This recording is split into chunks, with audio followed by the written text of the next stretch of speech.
প্রিয় দর্শক, আপনারা ইতিমধ্যে নিশ্চয়ই অনুব্রত মণ্ডলের জামিনের খবর বা জেল মুক্তির খবর শুনেছেন বা দেখেছেন। কিন্তু কোন কোন অপরাধ বা কি কি কারণে অনুব্রত মণ্ডলকে ইডি বা সিবিআই গ্রেপ্তার করেছিল, আর 2 বছর যাবৎ অনুব্রত মণ্ডলকে তিহার জেলে আটকে রাখার পরেও কেন আর তাকে জেলে আটকে রাখতে পারলো না সিবিআই বা ইডি, কোন কোন শর্তে তাকে জামিন দিল দিল্লির রাউস অ্যাভিনিউ আদালত, তা তুলে ধরবো আজকের আমাদের এই বিশেষ প্রতিবেদনে। নমস্কার প্রিয় দর্শক, আপনারা দেখেন চ্যানেল রাজকার্য, আমি বাবুসোনা আপনাদের সঙ্গে। মূলত গরু পাচার মামলাকে সামনে রেখে প্রতারণা, বিশ্বাসভঙ্গ ও ষড়যন্ত্র, এই 3টি অপরাধকে নিয়ে সিবিআই গ্রেপ্তার করেছিল অনুব্রত মণ্ডলকে। অনুব্রত মণ্ডলকে গ্রেপ্তার করার পর সিবিআই সেই মামলা কলকাতা হাইকোর্ট থেকে সুপ্রিম কোর্টে ট্রান্সফার করে নিয়ে যায়। কিন্তু গত 30শে জুলাই সিবিআইয়ের করা এই মামলায় সুপ্রিম কোর্ট অনুব্রত মণ্ডলকে জামিন দিয়ে দেয়।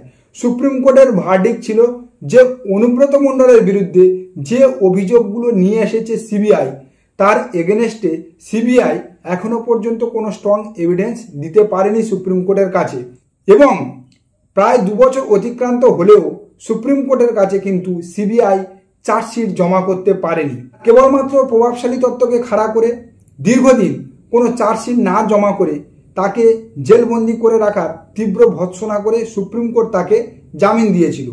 আর গতকাল আমরা দেখলাম দিল্লির রাউস অ্যাভিনিউ আদালত ইডির করা একই গরু পাচার মামলাতে অনুব্রত মণ্ডলকে জামিন দিল।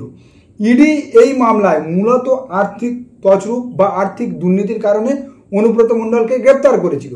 গরু পাচার সম্পর্কিত তদন্ত প্রথম শুরু করেছিল সিবিআই, আর সিবিআইয়ের হাত থেকে সেই তদন্তের কিছু ক্লু নিয়ে অর্থনৈতিক তছরূপের কিছু তথ্য প্রমাণ তারা পেয়েছে বলে অনুব্রত মণ্ডলকে গ্রেপ্তার করেছিল। কিন্তু দিল্লির রাউস অ্যাভিনিউ আদালতে এতদিন পর্যন্ত ইডি যে 4টি সাপ্লিমেন্টারি চার্জশিট জমা করেছে, সেই 4টি সাপ্লিমেন্টারি চার্জশিটের কোনো একটা ছত্রে বা রন্ধে অনুব্রত মণ্ডলের নাম তারা উল্লেখ করতে পারেনি। অর্থাৎ অনুব্রত মণ্ডল যে গরু পাচারের অর্থনৈতিক তছরূপের সঙ্গে জড়িত, তার কোনো রকম তথ্য প্রমাণ দিল্লির রাউস অ্যাভিনিউ আদালতের কাছে ইডি তুলে ধরতে পারেনি। সরাসরি যে অনুব্রত মণ্ডল এই গরু পাচার থেকে অর্থ নিয়েছে তার প্রমাণ তুলে ধরতে পারেনি। আর এই কথাটা সামনে রেখে বিচারপতি জ্যোতি কেয়ার ইডিকে তীব্র ভৎসনা করে। ইডির জমা করা 4টি সাপ্লিমেন্টারি চার্জশিট দেখার পর খুব শীঘ্রই যে এই মামলার ট্রায়াল শুরু হবে না বা ট্রায়াল শুরু হওয়ার কোনো সম্ভাবনা দেখা যাচ্ছে না, সে কথা উল্লেখ করে বিচারপতি জ্যোতি কেয়ার অনুব্রত মণ্ডলের জামিন মঞ্জুর করে। আর অনুব্রত মণ্ডলের যে জামিন মঞ্জুর হয়েছে তা কোন কোন শর্তে? তার 1 নম্বর শর্ত ছিল 10 লক্ষ টাকার বন্ড জমা রাখতে হবে। 2 নম্বর, তার পাসপোর্ট জমা রাখতে হবে। 3 নম্বর, তিনি কোথায় থাকবেন এবং তার নিজস্ব ঠিকানা কটি এই মামলার যিনি আইও অফিসার আছে তাকে জানাতে হবে। 4 নম্বর, কোর্টের নির্দেশ ছাড়া অনুব্রত মণ্ডল দেশের বাইরে যেতে পারবে না।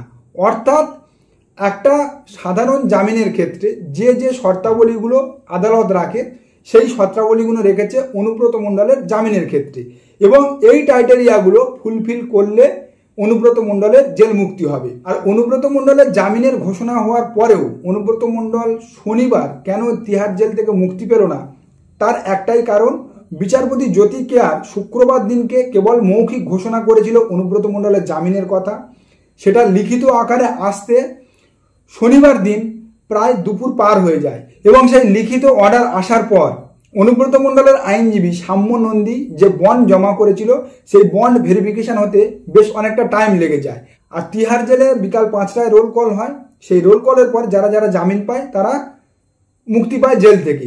কিন্তু যেহেতু লিখিত অর্ডার আসতে দেরি হয় এবং বন্ড ভেরিফিকেশনে সময় লেগে গিয়েছিল, সে কারণে অনুব্রত মণ্ডল শনিবার অর্থাৎ আজ জেল থেকে মুক্তি পাচ্ছে না। অনুব্রত মণ্ডল সোমবার দিন জেল থেকে মুক্তি পাবে।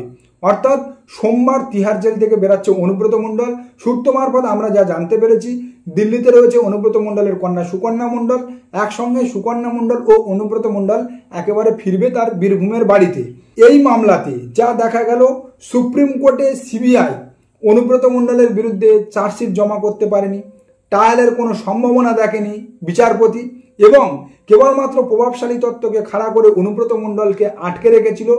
সেই তথ্যের বিরোধিতা করে সুপ্রিম কোর্টে বিচারপতি তার জামিন দিয়ে দেয়, এবং প্রায় একই ভার্ডিকে, অর্থাৎ অনুব্রত মণ্ডলের যে চারটি সাপ্লিমেন্টারি চার্জশিট ইডি জমা করেছিল দিল্লির রাউস অ্যাভিনিউ আদালতে, সেখানে অনুব্রত মণ্ডলের অর্থনৈতিক তছরূপের সঙ্গে জড়িত বলে কোনো প্রমাণ তারা তুলে ধরতে পারেনি।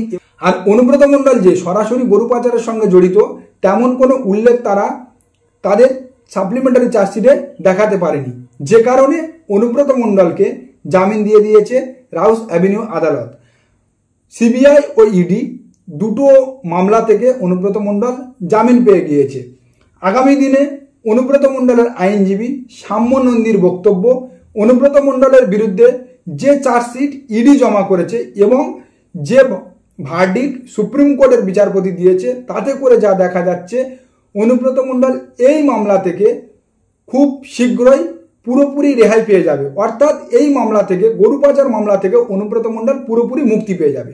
অনুব্রত মণ্ডলের জামিনের খবর পাওয়ার পর পশ্চিমবাংলার যে সংবাদ মাধ্যমগুলো অনুব্রত মণ্ডলের গ্রেপ্তারির পর একাধিক মিথ্যা ফেক নিউজ ও বিভিন্ন ছোটোখাটো ঘটনাকে ফুলিয়ে ফাঁপিয়ে অনুব্রত মণ্ডলের বিরুদ্ধে তাকে যে মেলাইন করার একটা আবহাওয়া তৈরি করে দিয়েছিল সংবাদ মাধ্যম ট্রায়ালের মধ্য দিয়ে, সেই সংবাদ মাধ্যমগুলো আজকের কিন্তু অনুব্রত মণ্ডলের জামিনের পর সুর বদলাতে বা সুর নরম করতে শুরু করেছে। সেই সংবাদ মাধ্যমগুলোতে আজকে দেখা যাচ্ছে অনুব্রত মণ্ডলের নিয়ে হালকা ভূয়সী প্রশংসা। কোনো ব্যক্তি যদি কোনো কারণে গ্রেপ্তার হয়, সেই ব্যক্তির বিচারের আগে পশ্চিমবাংলার মিডিয়া যেভাবে মিডিয়া ট্রায়াল করে এক প্রকার তার বিচার রায় শুনিয়ে দেয় বা তার সামাজিক প্রতিপত্তি ও ব্যক্তিত্ব মেলায়ন করে যেভাবে তাকে কালিমালিপ্ত করে, সেই ব্যক্তি যখন বিচার ব্যবস্থা সমাপ্ত হওয়ার পরে নির্দোষ হিসাবে বেরিয়ে আসে বা তার অপরাধ যেভাবে মিডিয়া দেখিয়েছে তার এক অংশও না সেখানে প্রমাণিত হয়, তখন কি এই মিডিয়া তার সামাজিক প্রভাব প্রতিপত্তি ফিরিয়ে দিতে পারে? তার ব্যক্তিত্ব যেভাবে কালিমালিপ্ত করে তাকে ফিরিয়ে দিতে পারে? পারে না। পশ্চিমবাংলার মিডিয়ার বর্তমান পরিস্থিতি দেখে পশ্চিমবাংলার মিডিয়াকে সংবিধানের চতুর্থ স্তম্ভ বলে মানতে আমাদের খুব লজ্জা করে। নমস্কার, সবাই ভালো থাকবেন। দেখা হচ্ছে আগামী কোনো প্রতিবেদন।